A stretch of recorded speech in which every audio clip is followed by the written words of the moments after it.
All right, welcome back to the podcast. We've got Shay Mora here. He's an investor out of the Quad Cities, and I always say Iowa, but he's actually on the Illinois side of the Quad Cities, and I got to know Shay through my masterminds and just from online and whatnot, and he's actually gone on to, after coming to one of my masterminds, right? Yep. One. Yep. He's completely turned around what he's doing. Whole different mindset. And he's absolutely crushing it. And when was the first mastermind that you came to? That would have been January of 2022. Yeah, I've only done like 3 or 4 of them, and it's all like a blur. Yeah. So that's why you asked me. I'm like, oh, do you remember so and so? I'm like, I can't remember who's which. Yeah. Like it all to me, it's like all one mastermind almost. It just blurs together. So I remember we were just talking a little bit about during that time you were in a funk, and you were reading this book and you're like, okay, I need to be off my phone so that I'm not on my phone all the time. Maybe you're thinking that's why you're in a funk. You need to break out of the funk. Yeah, well, so what, day one, you're trying to get out of this funk. Day one, and then here's Justin just with a sales pitch trying to get me to this mastermind. But yeah, I forgot what book it was, but. Was I pretty freaking hard on you when I called? I know some people I hammer pretty hard. Yeah, you were. I mean, you were trying to be like that friend, like, come on, man. Like, you know, if you spend that money right now and get educated, you're going to make some shit happen. And that's for sure what happened. Yeah. But yeah, I don't remember what book it was, but I threw my AirPods on. I'm like, I am not going to touch my phone. I'm going to go clean the garage. And so the AirPods were on with the book. The AirPods were on with an audio book. Listening to it. And you were trying to just not multitask. I was trying to focus straight on one task. Yep. Listen to the book and organize the garage. And you were trying my phone starts ringing. And it was just one of those rings that would not stop, right? Yeah.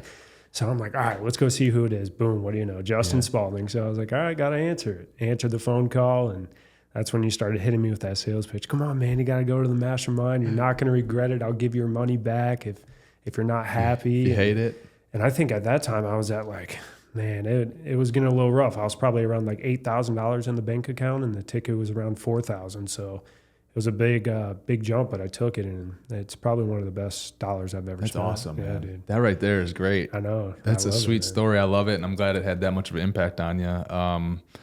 Yeah, I mean, you're doing some incredible stuff that we're obviously going to get into. We were talking about a little bit before the air, but I enjoy following along. I know you don't share a ton.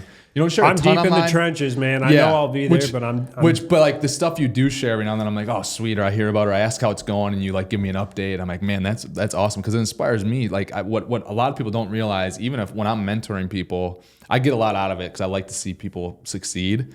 And but the other thing is, like, I get inspired by what what you and the other guys have gone and done coming out of that mastermind, and what you guys have gone and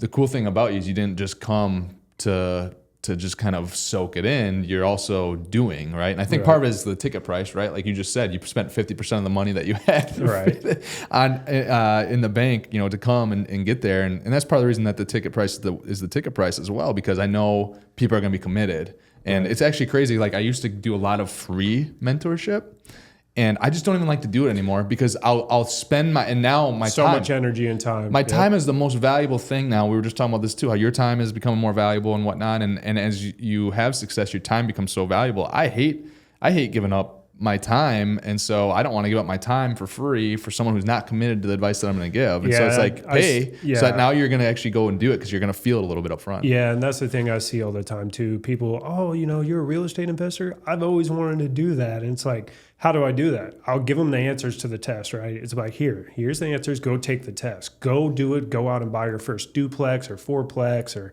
single family, whatever you want. I waste all that energy giving them all the answers to the test, and they never go and take the test, man. And but now if they would have paid you $4,000, $5,000, $10,000, like some of the people that come to our mastermind, they're gonna now I got to get some value out of this. Yeah. How can I get that $4,000 back? Maybe go buy a duplex or a fourplex or something. Some of the best things in life hurt because of what you learn from it. If there's no pain associated, you're not going to take anything from it. No gain, right? Yeah, exactly. You got to be committed, and that's a way to get people's commitment level. So, there might be a lot of there's probably a lot of different people listening to the podcast and checking this thing out. How do you relate to the people that might be listening right now? Like where were you? Again, we kind of shared a little bit where you were that day when I called, but like what had you been trying to do the previous 2 years up to that point, or what were you doing, prior to us kind of our paths intersecting? So I think right around that time, I think I was self-employed. This is about 2020? I would say, 2020. So I was self-employed at that time, trying to find ways to make ends meet, right? I had had a little bit of rental income coming in, but that's also going out too with my living expenses. So I'm like, how can I get more rental properties? How can I get more flips? How can I get more money coming in so I can feel a little bit more comfortable looking at my bank account every single day? So at that point, I was just trying to clear my mind and figure out, okay, how do we get to the next level?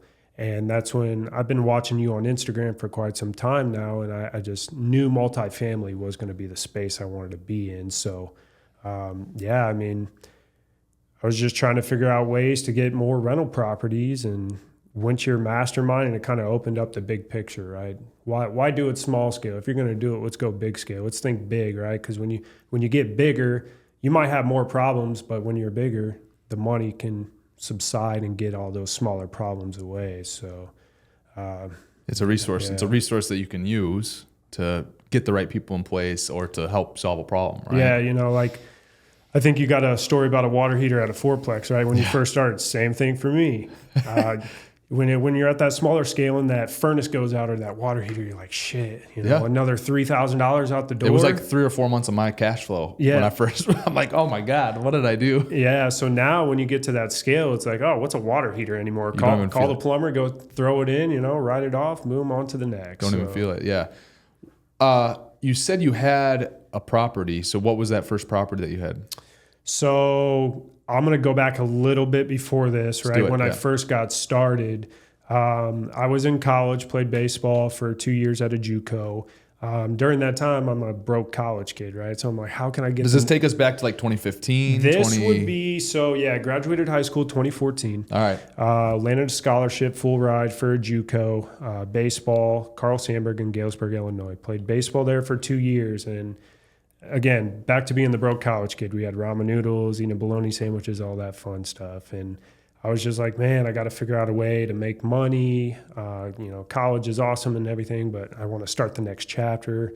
Went to Illinois State for construction management. And right when I started getting in the construction industry, I started thinking about real estate, started listening to podcasts, Bigger Pockets, reading books like crazy, investing in penny stocks, researching on that stuff. Is that around when you found me online? I would say, right around college. Yeah, right 2015, around college. Just 2018. I think at that point you're at maybe like 500, 600 Okay, units. so it's probably 2018, 2019 that you stumbled upon me. So yeah, because I graduated from Illinois State in 2018. Okay. But I would say a year before that, I was looking at duplexes. I knew I wanted a duplex. I wanted to live in one side, rent out the other. So in college, I'm calling my lenders and I'm like, hey, I found this duplex. It cash flows. Like, can I buy it? They're like, well, you're still in school. You don't have a job. And I was like, well, it cash flows though. Like it brings in money. It's going to pay for the debt and I'm going to make some more and then I'll go buy another one. They're like, it don't work like that. So graduated from Illinois State December of 2018. Did you play baseball your whole college career? No, I played club ball at Illinois State, but at that point when I had opportunities to go to D3, D2, but I knew what I wanted to do. I knew baseball wasn't going to be there the whole time. So you did the 2 years of JUCO baseball. Yep, and then went to Illinois State strictly for school. Yep. Club baseball. Club baseball, strictly for school, construction management. Something about the athlete mindset though, still, even though you didn't necessarily play competitive. You're like you didn't play on the Illinois State team. You're the club team, but I mean, still like that athlete. Yeah, just being around the boys and everything. But it wasn't that competitiveness that we had back in JUCO. Yeah. So that's why I hung up the cleats after junior year. I was like, let's just straight focus on the future and the life. And instead, you took that competitive type mindset and started to apply it towards your learning. 100%. Towards if I didn't play sports or baseball like I did, I probably wouldn't be where I'm at today. Social skills, being captains and leaders of the team, like I learned those life skills you get. I learned more doing it too.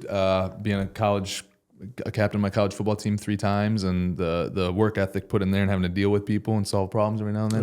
Get in their face and say, hey, we're going to get shit done as a team here. So I miss those days, man. I really do. So graduated. I set a goal when I was still in college, right? The lenders were like, no, you got to wait till you're out of school. And I was like, I'm setting a goal right now. When I get out of college, I'm buying a duplex. And I set the goal of 3 months to find that duplex. Couldn't find one. Couldn't land a job in construction, so I applied for Menards. I'm like, hey, I need a pay stub. I need a W-2 to go get this duplex. This lender. It's awesome. You had a reason why. I love that. You didn't just go get it to just get a paycheck. You're with the mindset. Again, everything. When you live very intentionally, it's crazy what can happen. Yeah. It doesn't matter. It doesn't, like, look at you. It doesn't matter that, did you end up working at Menards? That's where you end up working? No, I was literally one day away from work, and then I got the call for to be a project manager in the construction industry. Okay. So yeah, I landed the construction job, got my first pay stub, took it to my lender, got approved. Couldn't find a duplex at all. And then next thing you know, this one just hit the market, went with a realtor. I was like, let's sign the contract, let's get it going. And then I started getting cold feet like a week before. I'm like, oh shit, like this is about to happen. And so yeah, it's always normal every time. Closed on that thing March 31st? Because it would have been March 31st, just hit my milestone of 3 months. So even though you didn't go to Menards, right? You were about to go to Menards because you knew that was the key to be able to get your duplex. Like you had a bigger vision. Some people would be like, man, I got to go to apply at Menards. Right? You were like, I'm going to go to Menards and this is going to be my ticket to now check the box that the bank needs for me to get a duplex. Yep. And then I'll still search for that project management job and quit Menards and move on. Right. But then you use the project management job essentially in the same way. Yep. I mean, how long were you really working there? 3 years, 4 years? Exactly 3 years. It was kind of weird. Started January 28th of, it'd be 2019. And I left and quit and went on my own January 28th. But I love how you didn't let those circumstances, or you didn't really let those things slow you down. It was you had a purpose. No, it's all mindset, man. When I set a goal, I'm gonna attain that goal. Yeah. If I tell you I'm gonna do something, I'm gonna do it. And part of it is just where you're at in life right now. It's like you might be where you're at right now in life might not be what you necessarily want to do, but it just might have to be the checkbox that you need to check off to go to the next thing. So like whenever I'm working with my daughter on her homework, I'm like, as much as I realize that, like a lot of the times the people that get C's and B's, they have people working for them that got all the A's, right? Right. So for her, she's like, why do I have to do this? This doesn't make sense. She's like, this is not on any of your real estate, because she does a lot of these performance. She looks at a lot of these things with me. I don't see any of this math on the stuff that you're doing.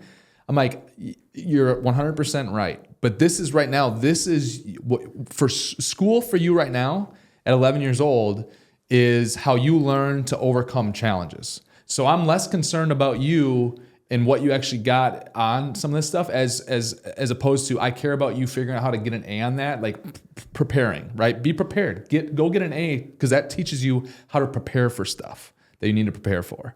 Right. So I kind of just, I thought of that just because with what you were doing, again, you didn't let your circumstances, you were ready to do whatever, whether it was Menards or the project management job, to basically be able to check that box off to go get that first duplex. Yep. And that's awesome. Yeah. Then I landed that duplex, house hacked one side, or lived in one side, rented out the other so I could live for free. I think I was making like an extra $50 a month to help with utilities. So did you get? You didn't get like a commercial loan on that? Then it was no, that would have been a residential type, residential 30-year loan, and I think that's the only one I have to this day. And I wish I could do it again, because man, them 30-year notes are a lot different than these 20s. That's for sure. So your apartments are 20s?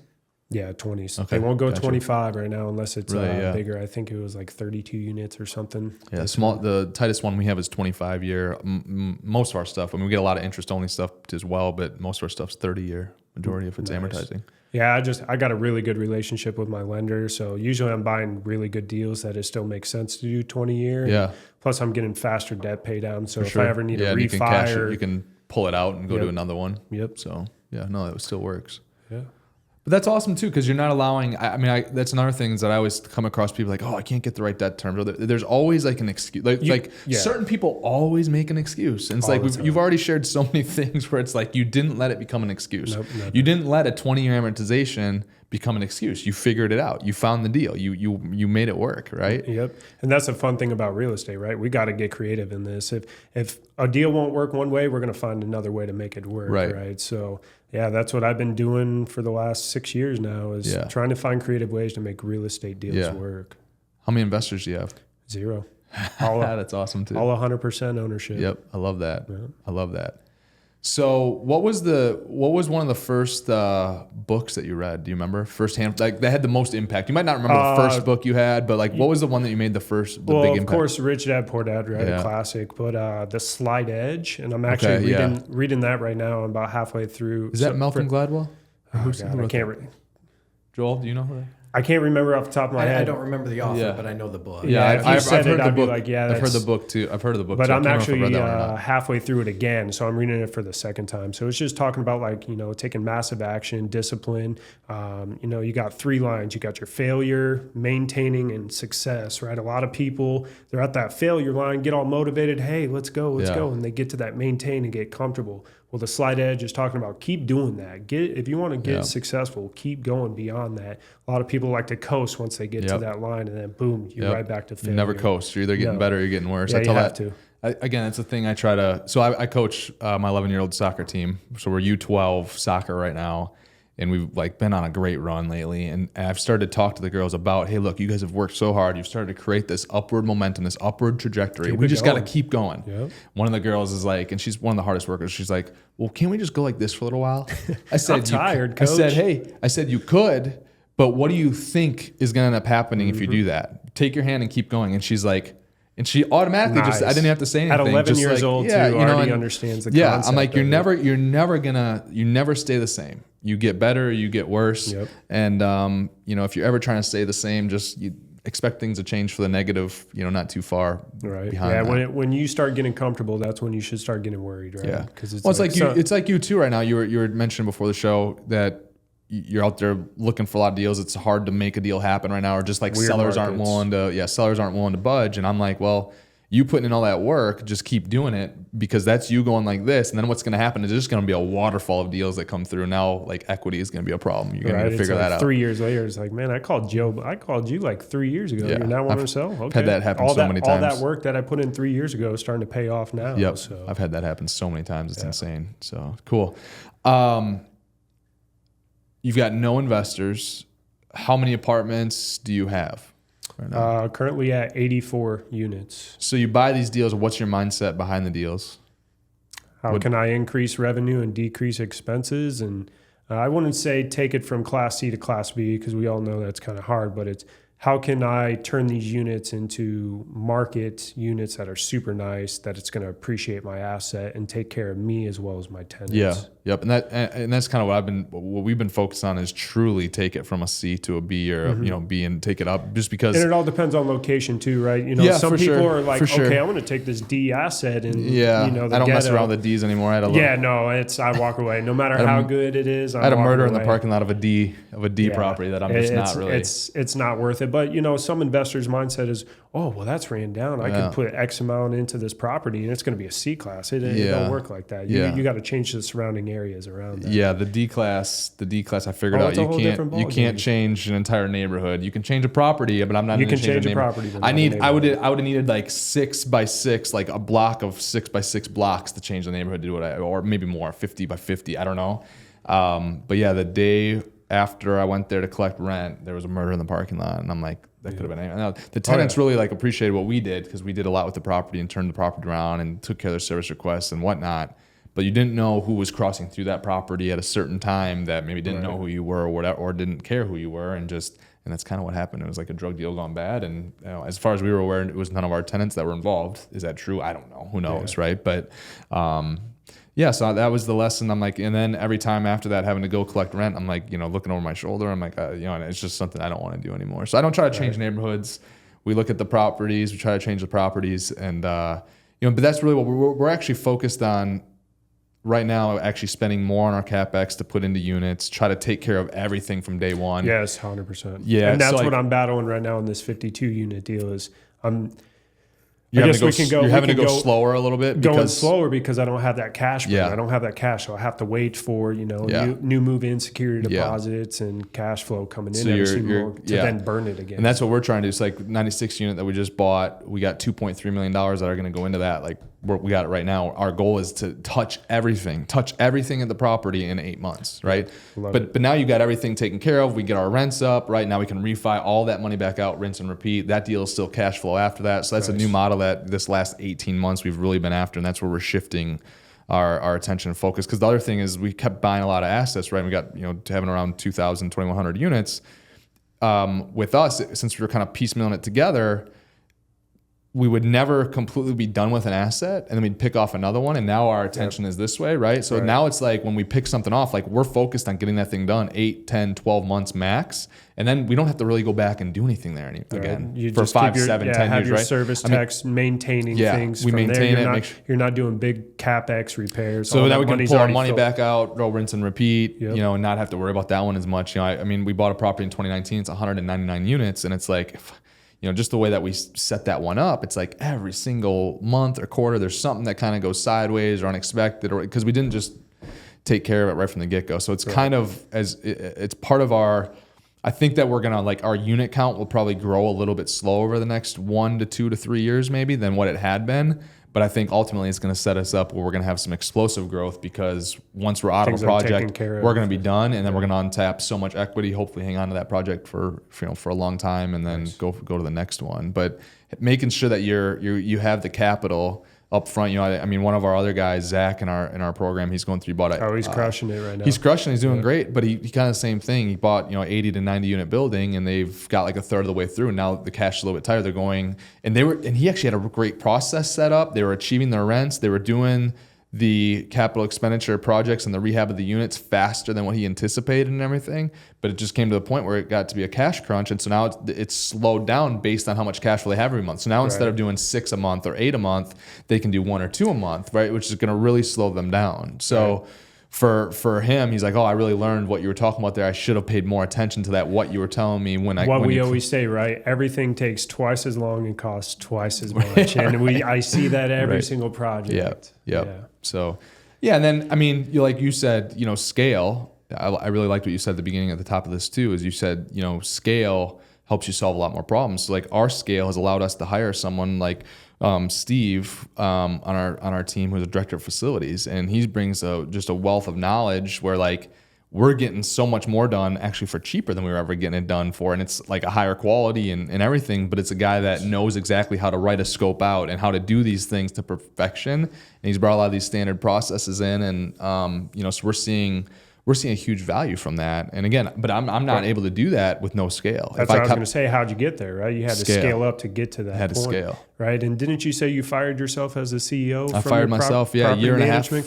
ago. I fired myself. How does that feel? It feels great. Yeah. It's awesome. Yeah. And that's my goal right there, because I think once I get out of that, then that's when the true scale and growth. Fired myself, but the thing is I mean, I still maintain control there, right? It's your baby. It's your business. You got to oversee it. I'm the management company's biggest customer, right? Because I'm the only customer, right? So I still have a lot of say and control in the board meetings and whatnot. And really, it's more of just a vision thing, right? I identified probably 3 to 5 years ago that I'm not the best person, most qualified person.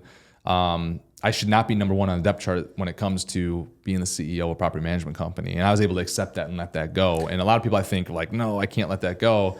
But for me, it's like it was a no-brainer to hire the person that we hired and then promote. And probably motivates her more too to do a better job when it's her business, right? And I think the biggest hire that I had with my scale so far was my property manager / assistant. She's taken so much off of my plate that has allowed me to go out and get more units, focus on the bigger things that I'm better at, and she's way better at leasing units and things like that. 100%. I mean, because if we didn't hire CJ, she's our CEO now. She was our COO. She joined us in 2019 when we were about that 400, 500 units. Actually, the day after we hired her, we closed on a 90 unit property, 100 unit property. But if she didn't come on board to be the COO at that time in 2019, we're not going from 400 to 2,100 units over the next 4 years, 3 years. Because you were so tied up in that property management, and she did that whole thing better than I could. Now we've had hiccups and there's been issues and there's times I've lost my shit. Heads and it's like, come on, like if you can't do it, I'll step in if I need to. And then she's like, okay. Well, but I'm fairly demanding. I can be hard to work for, probably. Same. I'm most laid back boss ever, but when you don't take care of the business of the baby, I'm going to have a few words to say. Yeah, and that's kind of, and I've said things that I probably shouldn't have said, whatever. And she's stuck through it and done a great job. And so, me not being the CEO is the best thing. I mean, again, for the long term of the the companies as far as acquisitions and just what we're doing. Because even like like right now, our property management company is going through a transition we're trying to really change a lot of things in property management and how we do things and conduct things. And I think, a year from now, we're going to have something that's not even reminiscent of a property management company, quote unquote, because of how much we're going to try to change what we're doing around here. And I'm not the best person to lead it through that. And she's doing a great job leading us through that. And so, but it's going to be great because I really think that we get to a point doing what we're doing where properties become worth more to us than anyone else because of how efficient and how much quality we can provide and how much value that we can provide doing with our recipe. And I know that might not make sense to a lot of people. Basically what I'm saying is I think that we can find enough efficiencies where we're able to lift revenues and cut expenses to basically pay more for our property than anyone else can pay for it. And potentially get to a point where like we never sell anything because it's worth so much more to us in our hands because of the way we can operate it. Yeah, over the last few years. Yeah. So I think that's where we end up getting to through this, and that's where we're headed here in the medium and long term, and that'll be nice. Exciting. But again, that's only because. So what you're saying there, you're still obviously going to be buying deals, right? But you're not going to be scaling as faster. Now you're going to kind of take back a little bit to build on the systems, to build that foundation there, to then go back out and just. We had like we bought 1,000 units or something like that in 2022. I don't see us buying another 1,000 units this year. We're not going to get to 1,000. We'll probably be around 300 to 400 units that we'll buy. Because of the market or because you're dialing back on systems? Both. Yeah, I would agree. Market's weird right now, man. Both. But then next year, I think the same thing. I think we'll be between 300 and 600 units. I think that we're probably 2 to 4 years away from being at another 1,000 unit a year. Okay. But the thing is once we get this thing fully repositioned and the floodgates open, it's going to be a whole different ballgame. It's going to be a whole different, where we're going to be able to buy 6,000 units in a year. Nice. And we're also starting a portion of our company too, where we're buying deals and there's no other investors. So it's 20 to 40% of the portfolio also, I think, become 100% myself owned or /family owned. Okay. Versus also having investments. And we'll obviously keep raising money because we've got a lot of great investors and a lot of great partners. And whatnot. They helped you with your growth. Yeah. Keep their portfolio. And transparently, you make a lot of money there too on the performance aspect of it too, right? So to just shut down that business doesn't feel right or make sense really. So that'd be just too greedy, for the people that helped you get to the point where you're at. Yeah. So, but again, I think we'll get to a point too, though. I think another issue starts to come 5 to 7 years from now, where it's like, I think potentially myself and family might have so much money to put to work that I don't know. I don't know that we'll have the ability to take. Now you're the GP kicking back, or the LP kicking back for the returns. That's of the GP. Because like every project we've done here over the last year, I've taken more and more and more and more of that LP stack, basically, right? Yeah. So it's just an interesting thing to think about. So something that's gonna be pretty unique about this conversation is you've also got another little business that's related to real estate, obviously, that you've been getting into. Are you talking about the laundromat businesses? I'm talking about the laundromat businesses. Yeah. So like I told you, if you would have asked me 3 years ago if I would have gotten into the laundromat business, I would tell you you're insane. Why would I want to be around other people's laundries? But I was at like a Father's Day cookout and talking to another real estate investor guy there from the family that I've never met. He owned over 150 units and owned 3 laundromats. And I was like, hey, how's the laundromat business? And kind of started going into it and told me there was one for sale down the street. I should go check it out. So took a drive down there, looked inside, brand new equipment. Not the best location, but we're talking about a laundromat, right? So a little bit lower income areas. Called the owner up, bought that laundromat 2.5 years ago. Started seeing the tax benefits and the cash flow benefits from it. And then, went to your mastermind and I started thinking about scale, right? How can we do it bigger, buy bigger deals, right? Because the complexity, you might have a little bit more headaches, but it'll subside with the cash flow and the systems that are in place with these bigger businesses. So found another laundromat this year, closed on that for $1.8 million. And it's the biggest one in the Quad Cities, right? Yeah, biggest one in the Quad Cities. Okay. 80 machines, you said? Yeah, we got 89 machines in there. I want to say like 45 dryers and 45 washers, I would say, somewhere around there. But That deal took me about 6 or 7 months to get across the finish line. I mean, the guy didn't want to sell, so I just kept staying on him, right, with the follow-up.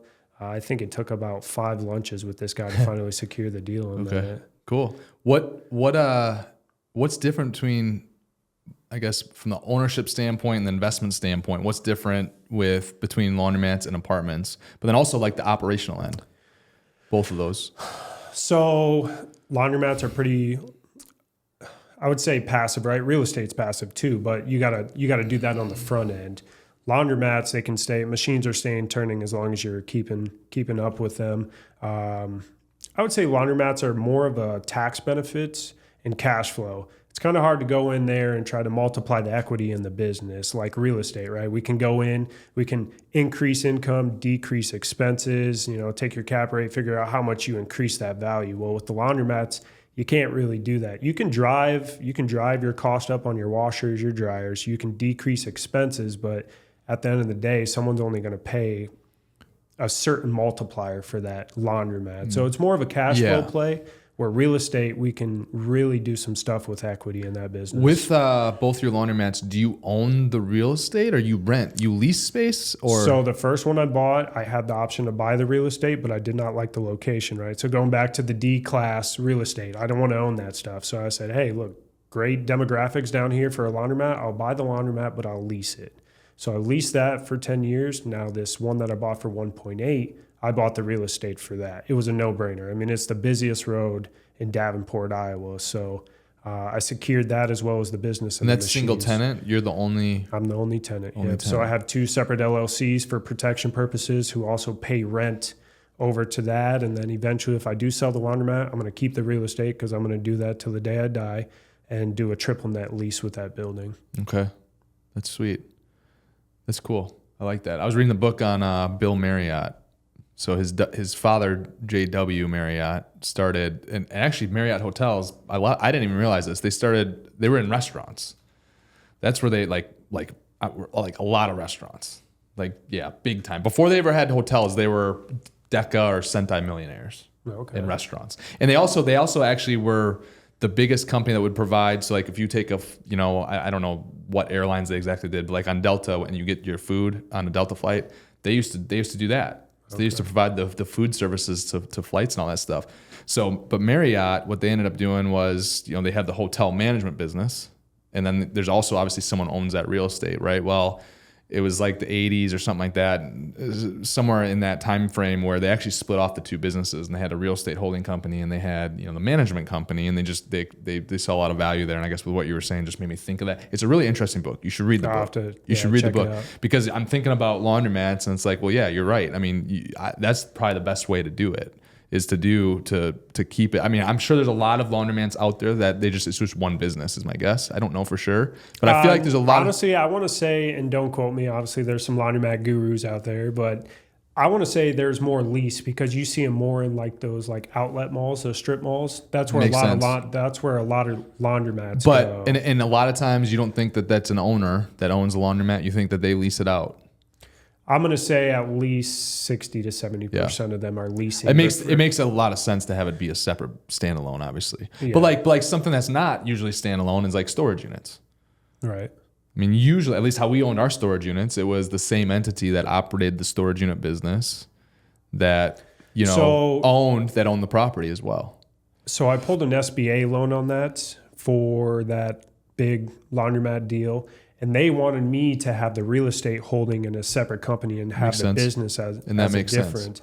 But going to the real estate aspect, and I'm talking apartments, every time I have somebody sign a lease, I have it under Mora management. I don't put it under my true LLC because if I ever get sued, I want that management company getting sued. I don't want my holdings company getting sued. So you bought the big laundromat for $1.8 million. Yep. When you say you bought it for $1.8 million, did the business for $1.8, or that was the whole deal? That was the laundry business and the real estate. I bought the business and the equipment for $600,000, and then I bought the real estate for $1.2. Okay, got it. All right. And then you did sign. You still have the lease. Your laundromat business. So I physically had to sign the lease. Yep. With the other LLC to make it official. What was the value add there? Was there any value add on these laundromat deals? Or? Yep. So, right, you'll go to the drawing board and do your underwriting. I found there was one line item that looked a little high. This is the big laundromat or the small laundromat you're This talking is about the right big one, right? So you start dealing with bigger numbers, you can find the imperfections a little bit easier than the smaller deals. That's why I always work with percentages. Yep, on bigger size, right? Well, even small. Even small, though, because... But when I was at 4 units, I always looked at it like, okay, if I can do this to save $20, some people might be like, oh, it's 4 units, you only just saved $20. I looked at it, yeah, but I just saved 2%. Right. Whatever, because it's so small, right? And if I do 2% across 1,000 units, so the earlier, I guess what I'm trying to say is, the earlier you can start working and looking at things in percentages and then multiply it out, helps and you see how much value you got out of just a 2% decrease. Yeah. But going back to small and large deals, you do a 2% on a small deal, not so much. You do 2% on a large deal, you're going to see a big. But that's why if you can extract, somehow you either got to work in percentages or you got to be able to realize, okay, well, if I save $2 on 4 units, if I have 1,000 units, right, I'm saving. You got to be able to do that math. Yeah. The earlier you can start doing that math, it helps you paint a vision, and it also helps you. It also helps you make sure that you're going to run things as efficiently as possible. Right. So I look at it as dollar value, but I definitely need to switch over to percentage. But do both, whatever works for you. I think you get. Yeah, but I think percentage though, like you said with scale, I think it's better to look at it percentage wise. Obviously, you're still looking at dollar value too, right? But I saw one line item on there that looked so high. Don't quote me on the numbers, but it was like credit card fees were like $18,000. And I'm like, how do we get that down? And then I started thinking, I'm like, every time I go to a restaurant, I'm charged 4% surcharge. So I started doing the math. I'm like, let's just charge it back to the consumer. So I started charging back that 4% fee on credit card transactions. I just generated another $12,000 to $15,000. And nobody pushed back on that? Nope, not at all. We're actually increasing credit card sales now over cash. What about, I know there's a lot of these companies out there that can lower your credit card fees. You ever look into that? They can take them from I can charge whatever. I can tell, hey, you guys are going to pay me a 12% surcharge. But then at that point, then cash is coming in. Right. Yeah. With the laundromat, everyone's like cash is king, right? But that's a whole different philosophy. Cash is hate cash with the laundromat because I'm dealing with so much of it. I wish everybody could pay with cards. You got to go collect quarters. The first laundromat is quarters and cards. The new laundromat at scale, if I had to collect 89 machines with quarters, it would be insane. Yeah. So I actually have 2 kiosks there where you physically have to put the money in the kiosk to get a laundry card to then swipe it on all the machines. But you still got to obviously take the bills and then go to the bank. There's apps you can get all those machines hooked up so people can probably do it right through their phone. Oh yeah. You already do that? Yep. If somebody calls me with an issue, I can just go right on my phone and be like, oh, sorry about that, and just start the washer right from my phone. Gotcha. Yeah, but can they pay through directly through their phone? Right? Phone. Okay, so you got that set up. The first laundromat, we're going to be upgrading the card system to where they can use Apple Pay and just tap the card reader with their phone. Because now you're also just creating simple use. Like get them to, like, if they have options, again, even if you're more or whatever, and if they just know it's going to be simple or they forget their wallet or whatever, I mean, everyone has this. And so with the laundromats, I want to be as passive as possible. And I think just as less friction as possible. Yeah, the first laundromat I bought, I was in there day in, day out, right? It's my baby, a new business. I got to learn the systems and how things flow. So I'm like, how can Was there quarters into each one of those machines? Yep. So I'm like, how can I systemize this business to where I don't have to be here as much? So I didn't want to wake up and go unlock the doors every morning at 6 a.m. So I paid up front, I think $1,800 to have the doors automatically open and lock. Switched all. So they're not open 24/7. No.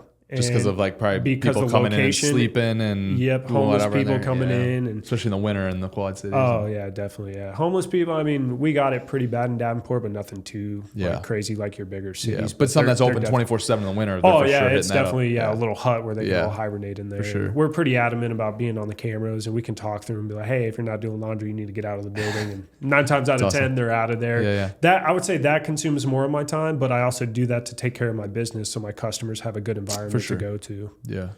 What else is value add that you found in that you've done on those? Researching the competitive market around, like, hey, what is other places charging for washer and dryers? So I increased revenue a little bit by increasing washer prices. Cleaning supplies, I found a different vendor for that. So again, if we go to percentage wise, I'd probably cut the cost 10% on that by going through a different company. Payroll, I have an awesome manager there. Increased his payroll a little bit because I want to take care of him because he's taking care of our business. But yeah, I mean, I've only utility costs. It's kind of hard to drive those down. Even water. The only thing that we can do, as mentioned before, was the top loaders. Right, top loaders use a lot of water. So we're looking to change those out to front loaders, which will be way more efficient. Now, this is at the first location, the smaller one, or the big one? This would be at the second one on the big one. The second one? Yeah, the first one has brand new equipment. When I bought it, it only had like a year of running time on it. I've owned it for 2.5 years, so it's been about 3.5 years of brand new equipment. The small one? Yeah, the small one. So the big one, that's got to be a big utility saving. If you got, right now, there's top loaders in there, you said. I have 12 top loaders out of the 45 not or all whatever of we them. have. Yeah, not all of them. Most of them, yeah, we got 8 load washers, 5 load washer, 3 load, and those are all fronts. And then your typical, old school top loaders, those are not energy efficient at all. So I got a quote to get those swapped out. Haven't broke down the energy cost, but I know I can make more money off the front loaders. Yeah. And the top loaders are always breaking down. Yeah. So if I can get rid of those, less time that I'm at the laundromat repairing machines. Yeah. So we didn't spend much time here. So I want to go back and hit it up because I think there's a lot of people that are probably like, well, how'd you do this with no investors? Well, you got to start somewhere, right? So I started with the duplex, as I mentioned, and bought a value add deal. So I wanted to buy a deal that had enough equity in it that I could leverage that equity to go out and buy the next deal. So I buy a lot of value add deals and have a lot of equity stored up, and then I cross collateralize. So I'll go to the bank and be like, hey, I got $100,000 in this property. I don't want to do a cash out refinance. I want to keep it in that. I don't want to pay the fees. Can I leverage this property to go out and buy another one? They said, yeah, we'll put a second mortgage on that and you go buy the next one. So I just started doing that, and that's how I've been able to scale so much. Makes sense. So no investors, but then what else? Are you using some seller financing, and how's that all been working out? How do you negotiate that? What are the terms of it typically? How are you getting some seller financing? Yeah, so I think I've done 4 seller financing deals now. So you've done it on both apartments and the laundromats? And laundromats, actually both of the laundromats. So the first laundromat, I did 25 or 30% seller carryback and financed the rest with the bank. Second laundromat, did another seller carryback of 30%, 70% with the bank. Actually, 35% with the bank, 35% with the SBA. And then I bought a 4-plex on seller financing, full 100% seller financing, no cash out of pocket. And then the deal that I bought this January, the 52-unit deal, I did 100% seller financing, 30-year amortization at like a 5.5%. How are you getting? Rate. I mean, people are going to ask right now, how are you finding all the seller financing? How does it come up? How does it? Because I think there's probably people out here that, man, I'd love to do seller financing, but I can't. Nobody's willing to do seller financing. So build the relationship with them, right? Nobody's going to want to lend out their money or their asset they worked their ass off the last few years and just give it to some Joe Blow, right? You got to have a little bit of credibility. You got to know what you're doing. So my thing is rapture and building that relationship with the seller. When I was younger, didn't have money, right? So I'm going up to everybody, hey, will you do a seller financing deal? Will you just give me the house and I'll just pay you monthly? They're like, no, right? So I would have to build that relationship with them, show them my track record of what I'd done, and then from there, just keep taking them to lunch, get to know them, get to know their family, build that relationship with them, and then ask the question of seller financing. But remember, has to work for you, has to work for the seller. Yeah. Don't get too greedy and lopsided that, if I do this and set up terms this way, it's going to benefit me, but not the seller. Make sure you benefit the seller too. So what are the terms you're typically getting and negotiating that's been able to work for on your end, but also the seller's end? Give them a higher purchase price and give them a higher interest rate. Just pretty much you need to fill out. So I don't like to give them an offer right away. I want to see what they want to offer first, and then we kind of negotiate off of that. So you see what they offer from a standpoint of what they want from a price, or what they're wanting from a price and an interest. So if we start striking the seller financing, if they say, so you're already talking about seller financing when you're saying you want to hear from them. When you said that, I didn't know if you were just talking about the price of the property. Okay, we could go back to, if we want to talk numbers, say they say, you can buy this for 1.8. I'll go back to them and be like, hey, what if I bought it for $2 million, kept you in the deal for tax benefits, and paid you residually over the next 3 years, and then cash you out so you don't take a big tax hit right away. Okay, got it.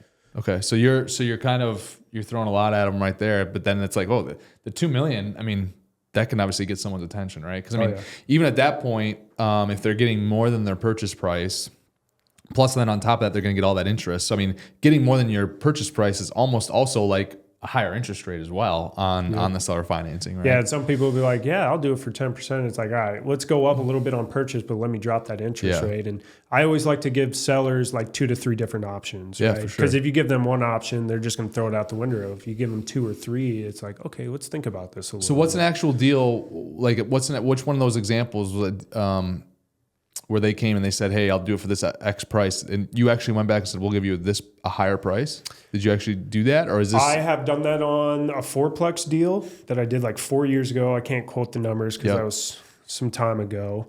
The big laundromat deal, I tried to drop the price to like 1.6 and he wasn't going. So I was like, all right, let's do 1.8 and I'll give you, I don't know, I think I said 3.5%. And he went up to 7.5 and then we negotiated back down to 5.5. So did he initially want 1.8 for that? He wanted 1.8. Okay, so you came in at the ask price, but you started lower. But he did not want to do seller carryback. He was not going for it. I'm like, look, I'm a 28-year-old guy. Like, I don't have what would that be? $600,000 cash is sitting in my bank. And then account. you try to say, but then you basically said, look, here's the price that I will do it at, and you want 1.8. You don't want any seller financing. Here's the offer that I do have for you. Yep. He saw that, and then you're like, well, fine, I can make the 1.8 work, but it has to look something like this. And then and I'd be like, I can close in 30 days. We're not going to, diddy-dally around. I will get this going. You don't have to go out and find any more sellers. If you really want to retire, let's make this thing happen. When do you have to have them out of the deal by? 3 years. 3 years, okay. Yep. And I don't know the numbers on what, because I think I negotiated, 5 years on that one with Laundry's 5 years? Yep. So 5 years. And then I think I did his amortization at either 7 or 10 years. So I'll still have a debt pay down, but at that point, I still have debt on the deal. I got to go back to the bank and refinance. Yeah, but at that point, if you're amortizing at 5 or 7 years, and at that point, I'm probably going to need newer equipment. So I'm going to get a new loan on it and rebuild out the place. Yeah. How do you plan for new equipment in laundry? Probably every 5 years? No, 7 years? No, What, your 4, 3? machine. If you take 12, if you take care, 10 to 15. Okay. Yep. But you can. So now going back to the tax benefits, right? Because when you hear about, you're coming in here saying, "Man, the tax benefits are so good." I'm sitting here thinking about apartments. I'm like, well, I know the apartments are good. So how are your what are these tax benefits that you're talking about in laundry? So you can, right, everything has a lifespan, right? The IRS tells you a certain amount of years that you can write off for depreciation. So in the laundromat, me and my CPA set it up on 5-year depreciation scale. So if I bought the equipment for $600,000, I get to depreciate that $600,000 over the next 5 years as a write-off. So $100,000 a year in that scenario. We'll say, we'll just say $100,000. So say if my net profits at the end of the year, I paid all my expenses, all my payroll and everything, I made $100,000 in cash flow for the year. That depreciation from the equipment says, well, you lost value on the equipment of minus $100,000. Now I'm going back to the IRS and saying, hey, I only made $0 this year. Which the coolest thing is, because like depreciation's a real expense, right? Because you're gonna have to replace that equipment. Yeah, eventually. Right? Yep. But the cool thing is you just said right here, if you take care of your equipment, it lasts 10 to 15 years. But you get to depreciate. You and your accountant have decided you're going to depreciate it over 5. So you get to accelerate. You're taking more of that depreciation up front to help you with your tax. Yep. Your tax, lower your taxes now, which means you can keep more money working for you, and then to go find another deal. Find another deal or cash it back and start slowly bringing more equipment back in. How come? So I would think that you would be able to accelerate depreciation. Have you just not needed to accelerate even more than that? Are you talking on my laundromat or on real estate? Yeah, your laundromat. Because that equipment, I would think that would count for section. I can choose. You could do the whole thing. I think it's 5, 7, and 10. And don't quote me again. I'm not a CPA, but it's 5, 7, or 10 years that you can depreciate the equipment. First laundromat we did 5, and this one we're going to do 5 as well. God, I want to say that you'd be able to do more than that though in the first year if you wanted to.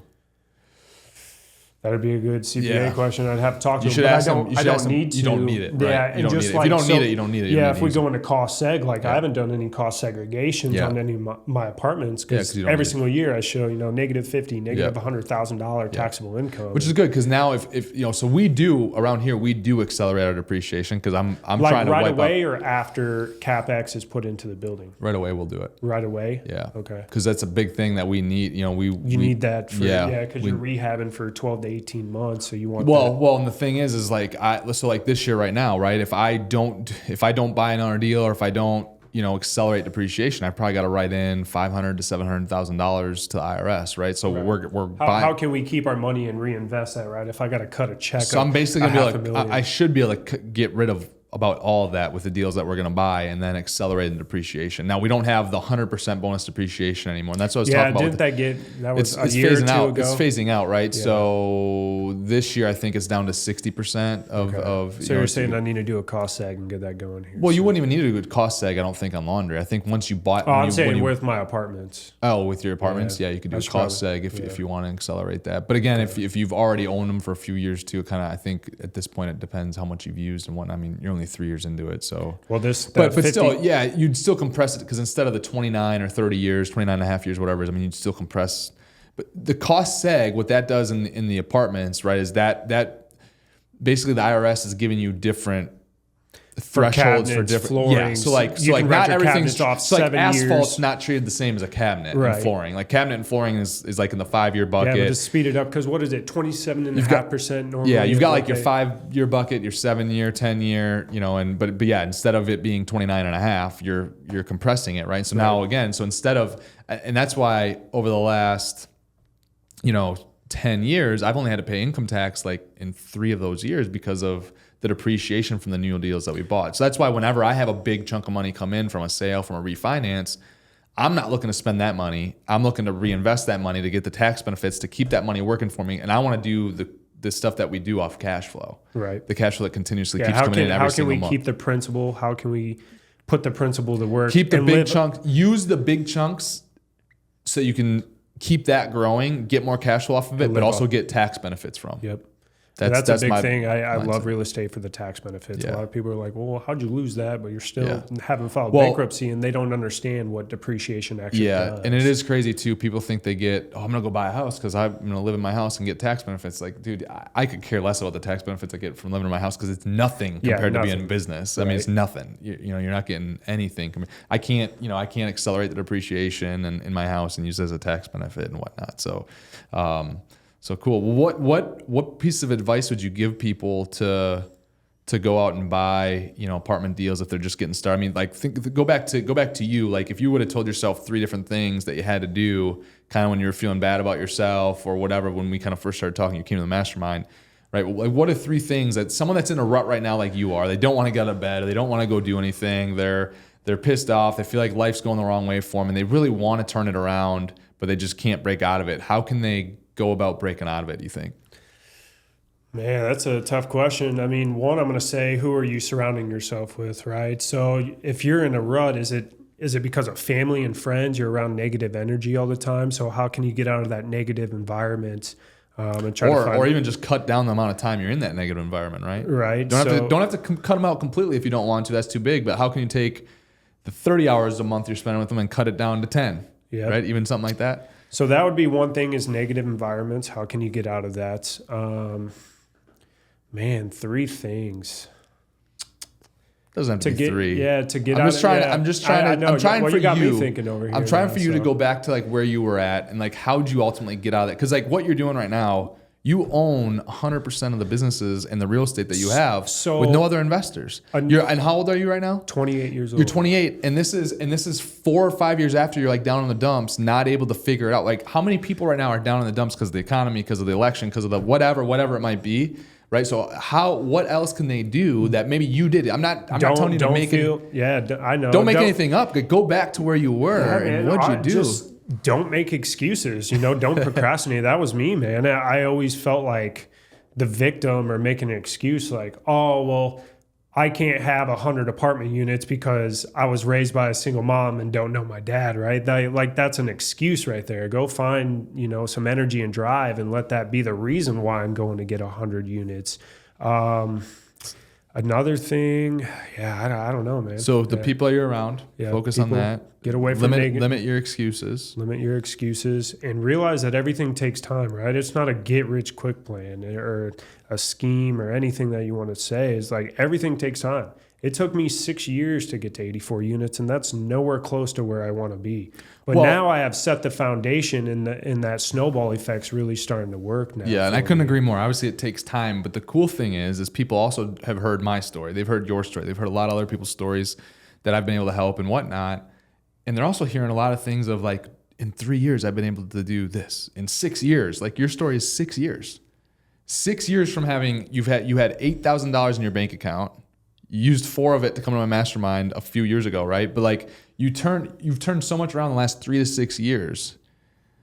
When you look at it, that's longer than, I mean, obviously everyone wants like satisfaction like right now, today, or this week, or they give up. But like still in the long run of things, like 3 to 6 years it's a blink of an eye. Oh, 100%. I mean, it's not even a college degree. It's right. It's I mean, you think about it, people go to school for 4 to 6 years. 8, 10 sometimes and these days. Yeah, and maybe come out with a degree and hundreds of thousands of dollars of debt. Whereas, we talk about this so much in success where it's like, oh, delayed gratification. Dude, you're already practicing it. Yep. You're paying for it. 100%. Going to school, you're paying for it. Going into that, well, I'm not coming out my freshman year and I'm going to be X. No, dude, you're in for 4, 5, 6, 7 years. I think part of the problem is with student debt, though, too. They get a loan and forget about it, not realizing they're younger and they're like not realizing, oh, I'm going to have to pay for that one day. Because that's the thing is like when you get a debt, where else are you getting debt and you don't have to start paying it back right away? Like student loans, you get debt for 4. You're not paying back, if I remember correctly, right? You don't pay back until you're out of school, right? You start. Payments start when you buy a car, when you buy a house, it hurts more because you're going into debt, and right away you're having to pay for that, and you got to qualify for it and whatever. And man, it can mess a lot of people up. Yeah.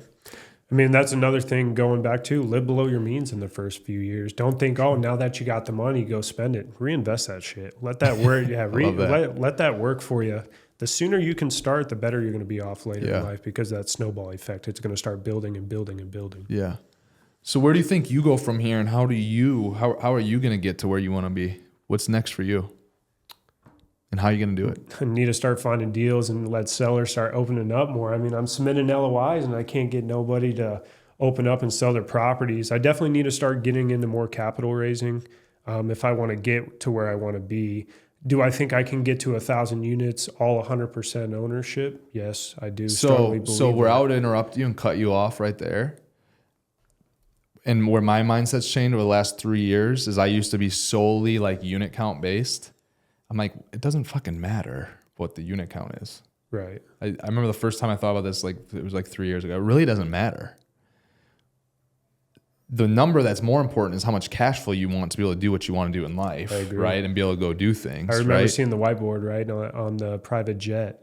If you want that, let's break it down to a number. How much cash flow do we need for that Gulf Stream? So it doesn't even necessarily mean a unit count number. It doesn't necessarily mean an investor number. Like the way you're growing, again, I think you can double your net worth. I shouldn't say net worth necessarily, but I think you can double your equity that you've got in play every year doing what you're doing. I agree. And I get there's not as much appreciation in the laundromats, but like my guess is right now, what are you doing with the cash that the laundromats are paying you? Just letting us in the business. You're stacking it. Yeah, waiting to invest it into another asset. You're stacking it. I live below means. I mean, I don't spend money. Hell, I was at Marshall's with my girlfriend over the weekend. We spent I spent like $112 on some clothes, and I'm like, damn. Dude, to be honest, I don't like spending money like that. I'm like, I could reinvest that. This is what you should do. Like, You're talking about these apartments that you've got that I think was that just a hypothetical, or are you actually at the point where like you're just using the cash flow of the property to put back in and it's slowing you down? Are you saying as far as your rehabs of your apartments? Yeah, because I have to wait. I mean, if I really wanted to, I could probably go pull loan off my equity that I have in other things to speed up the process. But yeah, I would say. I think what you need to do is you need to figure out that property. That apartment property, is that an 80 unit or that you just bought in January? 52. Yeah. 52 unit. So right now, like I would look at what you would have to do to get, what could the revenue be in a best case scenario if you do everything to those units. Okay. And if you haven't yet, from a cost, utility standpoint and whatnot, where can I invest? Is there boilers? Is there LED lighting I can swap out? Is there, whatever? And how can I make that NOI number on that property as high as possible to see what that equity To me, Yeah, that's, I've been crunching that. To me, that's where you're probably best invest. You probably would come out further ahead focusing on that asset that you already own right there and optimizing it as best as possible. But as far as the NOI line, to squeeze as much juice out of that as possible, and then you probably can go buy the next deal, just refine that deal at that point. So that's the thing is like, and now you still own 100%. Yeah, so I got that 30-year AM with the 5.5%. So if I really wanted to leverage that, I would have to cash out the seller financing with the bank, take that cash from it, and then go out and get that other deal, because I think we have 2 more units that we need to renovate out of that 52-unit complex. But like 6 months, 8 months, 10 months from now, rates could be down to 5.2. And that's the whole plan is when I know that rates, and I 6.5%, I'll cash them out, because then I can pull out $400,000. So is there any way right now that you can go and do more remodels faster, so that once rates get down there, you can refi then, or not? I mean, we're kind of getting to the point now where we're twiddling thumbs. We're just going to common areas and painting hallways, because we have 6 more 1-bedrooms, and I want to say they're at like $525, and market's like $675, $700. So I could get another $100 to $150 a month out of them, but I'm dropping $5,000, $7,000, $10,000. So I'm like, let those apartments ride out, and when they move out, then we'll go do our rehab, because it doesn't make sense right now to kick them out. Yeah, but I mean, even you're getting a $125 increase a month. Yes. Times that by 12, $1,500. So every time I have, usually our crews, we have 2 people in an apartment. I would say like every 2 days is 1 month's worth of rent that I would have to collect from those people, and they're your rehabs are talking about 10,000 on those. They're not rough. They're livable, but they need $10,000. We're talking like full kitchen, bathroom remodels, carpet, like so 10, 15 grand. Yeah, it's like a 6-year payback. But if you also look at, $1,500 is what you'd add to the year, which essentially go to the bottom line. Is that a 7 cap or what? Yeah. See, but this is the thing: is if you're spending 10, and if you get $1,500 extra dollars a month or a year in rent, right? I mean, that's about because most of that's dropping to the bottom line, right? That's about a $21,000 on a 7 cap. That's about a $20,000 to $22,000 per unit. Oh, per unit. So yeah, 120,000. So like you're basically spending 10 to turn it into 21. Right. And we've already went through probably, I would say 30 to 40% and raised the rents on people. Half of them moved out, right? And then we went in there and dumped a lot of cash and ran the credit cards up, and then the other half stayed and they're still paying. So yeah, I definitely have to get to the drawing board and figure out. Yeah, I think we increased. I looked at it over the weekend. I was crunching numbers. We have increased the average rent on that 52 unit by like $157. So if we crunch that down, I don't know what it would be, like $750,000 in value in just 9-10 months. Right. And how much have you spent?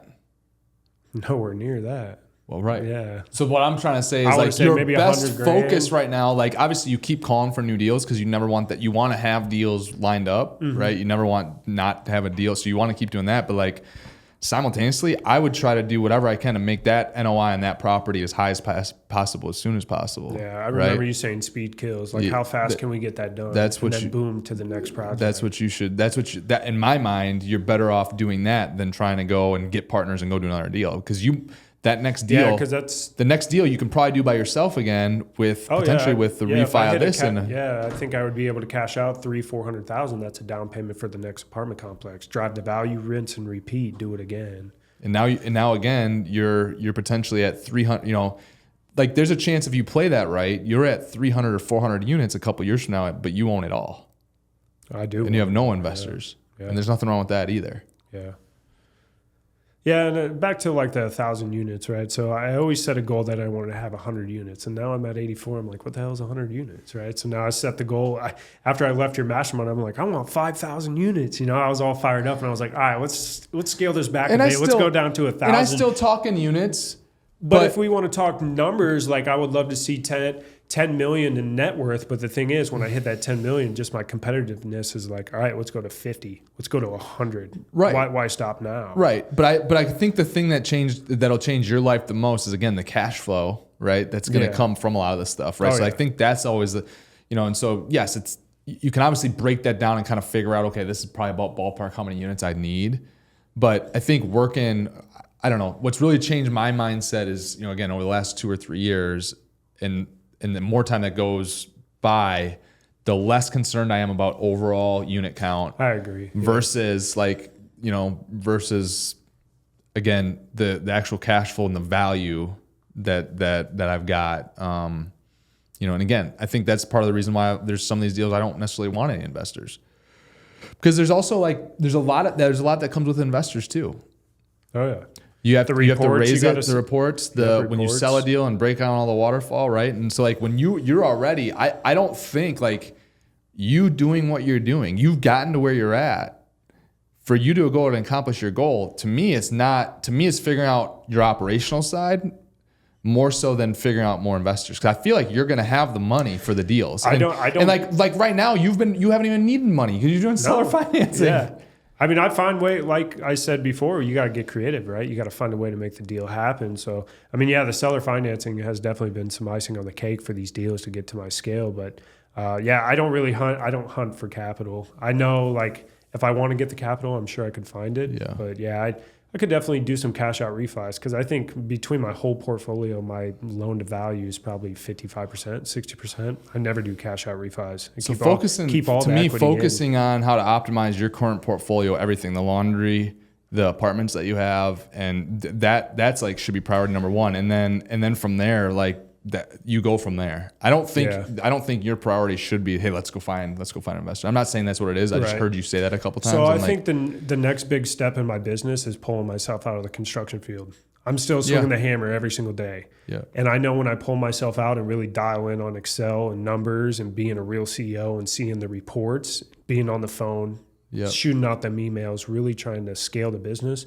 it's going to be a game changer. Yep. But I love being in the field. I like working with my hands, but I know that's not going to You learn a lot. Yeah. You learn a lot in the field. I mean, that's why, for me, when I had the 4 units up to that, the first 88 unit building, I mean, I did everything. I did the leasing, just like you. And I did the leasing. I did some of the that. maintenance. But at that point, you learn how it all. I've done it all. You've been I've there. seen it all. You've Not been all. there. I haven't seen it all, but I've done pretty much every construction aspect from footings to framing houses. I've done it all. So now when I hold my soon-to-be project manager to the fire, it's I've been there. I've done that. I've seen that. It'd be so harder, I know harder for him to trick you. Yeah, or I know for what you someone can to accomplish. mislead you. I was in your boots. I was in 100%. your shoes before. But I think to really scale my business, I do need to step out of the construction field and really focus on scaling the business and operations, like you said. Mm-hmm. That's sweet. Joel, you got any questions or thoughts for? So at this point, are all of your properties seller financed? No. 52 unit deal was a seller finance. And then 2 of the laundromats were seller finance. So the other 32 units were all self-funded. Sure. Okay. And then I guess for both of you guys, I hear mixed opinions on when you have a property, the concept of always leaving some skin in the game for the next guy when you go to sell it. So we're sitting on an 8 unit right now. We've already remodeled the 3 full top to bottom internals. We've got another 5, 2 separate buildings, 2 quads, 2 separate buildings. At what point is it, would you kind of rolling off of what you were just talking about, is it more critical to analyze the whole thing from a refinance or we're going to go sell it down the road, someone doesn't want to do the remodel side of it? Or are you I know a lot of people that I've sold stuff to especially on an 8 unit, haven't wanted anything to do with the remodel portion. Yeah, I like to squeeze the lemon fully if I can. I don't like to leave any there. And we've talked about lease loss and all that, squeeze it all out, and then you don't have any more value to add. Just dump it Some off. of the bigger players, they're willing to take on, but I'm working on selling some of these duplexes and some of our smaller stuff. And it's anytime I've sold anything under 24 units, 18 units, I would say. There's people that just I don't want to deal with that. I don't want to deal with the roof. I don't want to. I got people nitpicking over there's a flake of paint on a porch, and they don't want to deal with it. Yeah. So for me, it'd be take care of it and then take care of that stuff. If you got the cash to get the other units turned and make them market, do that right away. See, and the other thing though too is where my mindset's changed a lot I have properties that I have to transact because of how we've got with investors and stuff like that. And if, I'm in a position to match someone else's offer, or, whatever to end up buying the deal, that'd be great. But like my mindset's changed so much where it's like, I know how hard it is to find some of these deals. I want to build an operation that can operate and manage them so efficiently that nobody is willing to pay the price of what that property is worth to me because they can't run it as efficiently as we can run it. Right. So like my mindset, and like it's like every day that goes by, I get more and more, I shift more and more in that direction, because I really think that that's possible with what we're building here and what we're doing. The changes that we've had in the last 4 years, 3, like every year that's gone by, we've gotten more and more to that point. And to me, it's like every time I've ended up selling a deal, it's been good because it's allowed me to get to the next level momentarily, because it's allowed me to see a lot more money up front right now. I'd be able to go do another bigger deal, whatever. But I don't know. I look at it and I'm like, man, if we can hold on to these things so that they're so valuable to us, no one's willing to pay that price because of our net operating income and how we can drive it, right? But then you also got to think about, right, if you own a deal, when you sell the deal, that buyer is also going to have to dock you for what the property tax is going to go to. Right? Most times. Now they can buy the entity and whatnot sometimes, depending how it's set up, or, depending who the buyer is. Not all buyers want to do that though. So you're going to limit the buyer pool at that point sometimes.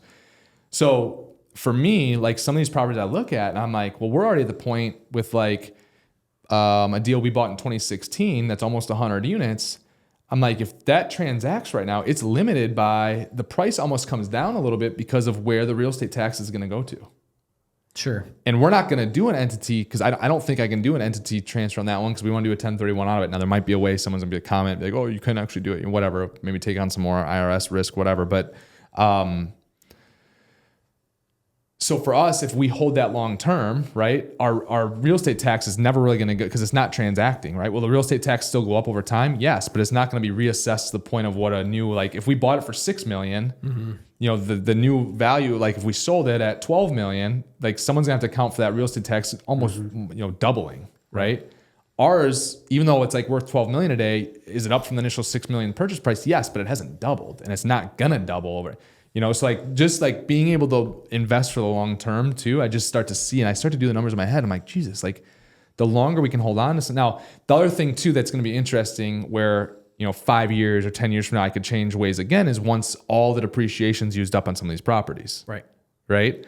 Because now I might actually see the effects of, oh shoot, like we're not getting any depreciation from that property. Now, does it make sense to sell it or not? Now, I still would have to, I still think that as long as I'm taking my big refi chunks and my big chunks of money and reinvesting those, I still think I'm going to be able to find, and again, tax laws can change, whatever. But like as it stands today, I feel like I could still find a way to invest and shelter that money. But and like I look at some of the like wealthiest people in the world, they don't ever sell anything. They keep building and keep building and keep building and keep building. Personally, I don't like selling stuff. The only time I sell, which I don't think I really have besides flip houses, is if I'm hurting for money and I'm like, okay, I need to get some money to go reinvest or pay off some credit cards or some other debt. Because the value just keeps going up and up and up. You hear stories of, man, Joe Blow bought that building or I sold it for $20 million, and I thought I was living like a king, to find out 10 years later it was worth $100 million. And now I was kicking myself in the foot because I just lost out on $80 million 5-10 years later. But then to completely contradict myself as well, my net worth has also grown the most anytime we've sold something, because now I can go find another value add deal. It's a conveyor belt, right? But, you get rid of some and then you put it back on the belt. But if I can position my company in the right way, I think I could almost do the same thing by refinancing and now not having to give up that other property, right? Sure. So I think, I think it's a combination. I think that we'll still have properties that we will sell, but it's like at some point we might not, because again, we're trying to put so much money to work, it doesn't make sense to. Right? I want to build something that's so operationally efficient and good at what it does that these properties, they're worth more to us. They're worth more to us. I don't care if they run themselves or not. I need people. I'm going to have people. I know they're not going to completely run themselves. I'm going to have people I'm going to have 200 employees, 500 employees at some point. Right? So, but I want them to be worth, because of our systems, our operation, I want them to be worth more to us. And I'm gonna keep saying this over and over, because I don't know that everyone maybe is understanding what I'm saying, but I want them to be worth more to us versus anyone else that owns them. And maybe another easy way to say it is if there's $100 that's coming in, let's say $1 million. If there's $1 million that's coming in revenue, most people, they're going to say, oh, okay, well, my expenses are going to be $500,000. Well, with us, that property is worth more to us than anyone else because actually we're so efficient, we can still get the same revenue on $375,000 of expenses. Right. Right. Now, is it going to be that extreme? Probably not that extreme, but that's like the example. I'm trying to be extreme to get the example through. So because our operation is so efficient and so good at what it does, that property is worth more to us than anybody else. And when you get to that point, it might not ever make sense. And if I have the right lending relationships that understand, look, I'm never looking to sell this. So now they might be able to give me a little bit more. Because like in that scenario, if I don't have the right lending relationships, they will take like the market rate expenses. Sure. Right? Sure. But if I can say, look, this is our operation, we're not planning to hold, like, why can't you give me a loan against this NOI, which with these lower expenses? Because this is how we're running. Here's all of our books. Here's all of our properties. Here's how they all run. Here's how we do it. I think that I can find lending partners that would be able to do that for a longer term loan to be able to, do that. Right. So, and that's where it just becomes really interesting. And then again, I think then the catch and the thing to look at becomes, okay, when these properties run out of depreciation, what does that look like? Because that might change my mind again and sway it the other way. But I mean, the other thing too, is I think the earlier you are and the less net worth you have, whatever, in my mind, whatever move gives you the resources to then go out and double, triple, and quadruple your net worth again, and if you're trying to, again, up your financial, the health of your finances personally, then that's probably the decision that you make at that point, right? And you make to get to the next level. And I think that's the thing with smaller buildings and smaller properties is to try to scale that. Yeah, you can make that as efficient as possible, but your max capacity of return on that investment is still got a lid.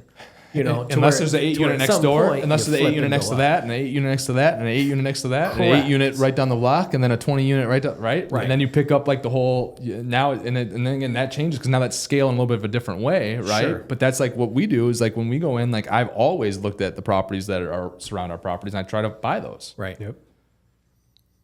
No, that makes sense. So I don't think like, if you find value at deals, I don't think you can lose. These are just like, and again, I don't know what's right yet. These are all just thoughts that go through my head every single day right now as I feel like I'm in a transit. And there's also levels to this and when you're in different stages of it, I think your opinions that you get from other, like there's not one right way to do it. Right. Right. And everyone's in a different stage. Everyone has different goals. And so I think that's why the opinions can be all over the place, but there's a million ways to play the game and win. I'll say I'll do one thing with a building, and then 2 years later I'll do something different because I learned a different way or found a different way. Start picking up laundromats. Yeah, I would have never thought 3 years ago that I would have did that. Right. I mean, but Now that's like us. I didn't think I'd ever have my own property management company, right? So you never know. Neither did I. But So- I third-party property management companies, I mean, they're not taking care of your assets like your in-house is whatsoever. No way. Property management is just broken too. I mean, it's broken. But yeah, third party, and that's a nickel and dime business. You have to have so much scale to make money in property management. And just if you're only third party management, like you have to have so much scale. I have people all the time like, hey, will you manage my properties? I'm like, absolutely not. And my mindset is if they are at 500 units as a management company and they're all third party and they are making a ton of money, then they're not giving they're taking all those fees and they're not actually doing what they should be doing. And it's not operating, in my opinion. And it's not operating and in my like experience. Those are the deals we might be picking up because the third party property management company ran it into the ground. And I've heard horror stories of that. There's a deal in town that I almost bought, a 204 unit complex, because people are saying, yeah, we did $15,000 worth of renos in these apartments when they were only doing $2,000 and still getting the check. Yeah.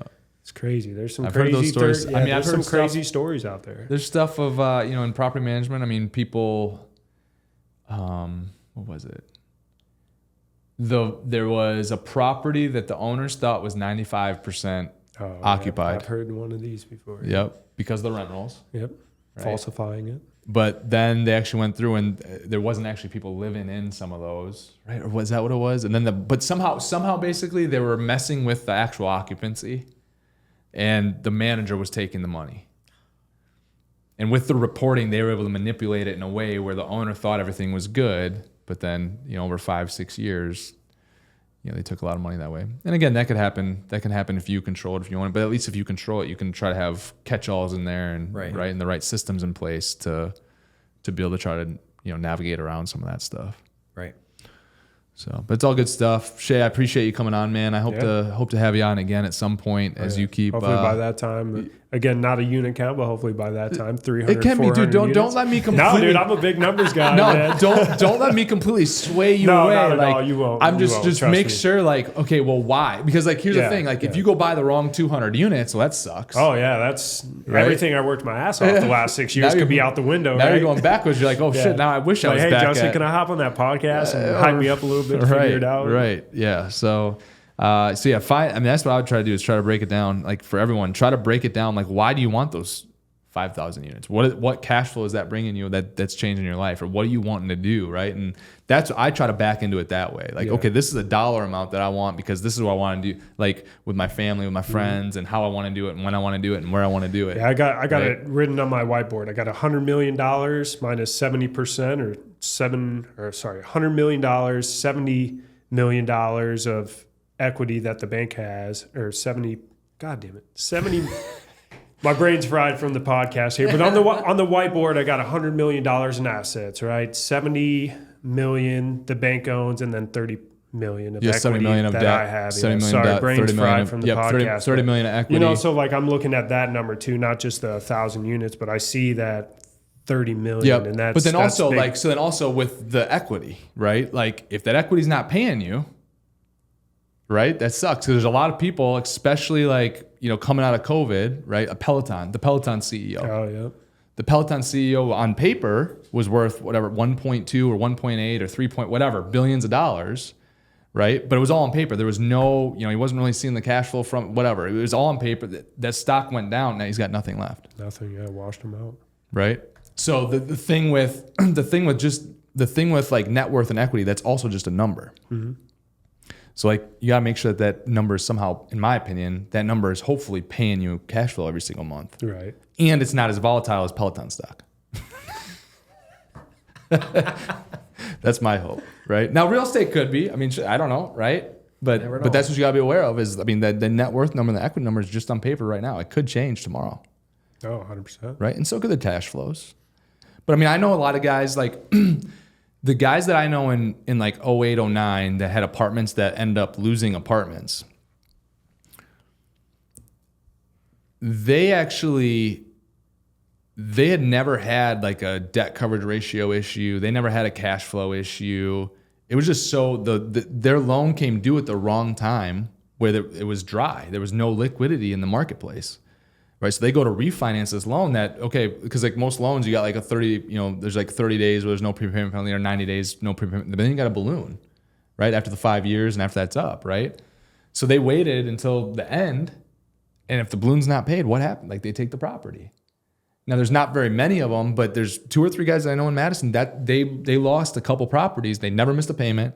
They never had like debt service coverage or cash flow issues. It was just a liquidity. So that's the other thing too, that can like, if you don't pay it, so this is the other thing. If you're not paying attention to when your debt's due and how you're going to take care of it, that can make you lose a lot of the perceived equity that you have pretty quick, right? So it's also like a risk management standpoint and like being aware of. So like that's another thing I'm also paying attention of now. So like anytime that I can, I try to negotiate debt that instead of just being a balloon payment, it shifts to adjustable. So I'll have a 5-year fixed, and then at the end of the we just signed the loan that we just did plus.